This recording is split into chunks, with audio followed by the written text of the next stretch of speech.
Hi Ola, in dit video vis vi kunt voor videoen 2 bakbakken. Til den die ärgen fangen vi om at 1 kaffe varmet butter,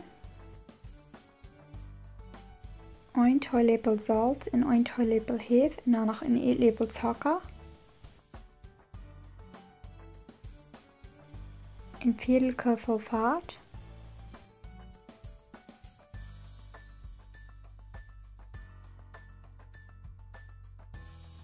en 2 bis 3 kaffe meel.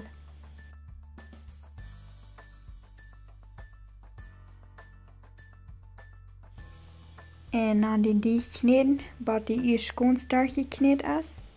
En aan den 15 minuten gaan doen.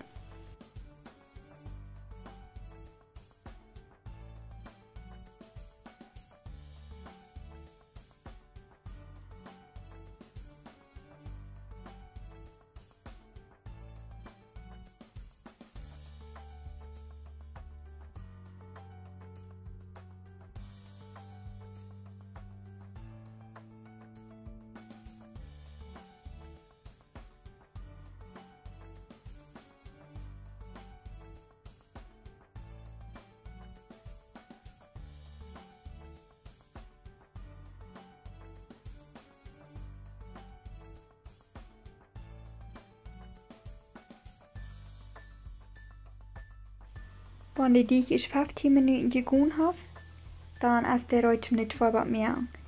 Zo dan blijft de ploet entweder aanspreken met zijn ploetenspray, oder ik kan ook met butter de ploeten aanschmurzen. En dan de 2 wat meer en dan die nog eenmaal 1,5 stunde gaan laten.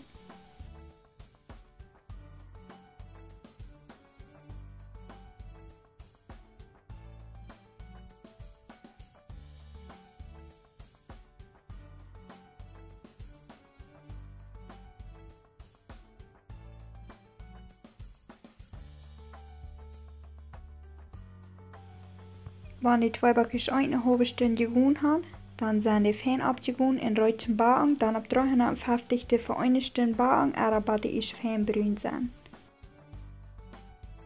Dank zijn voor kijken.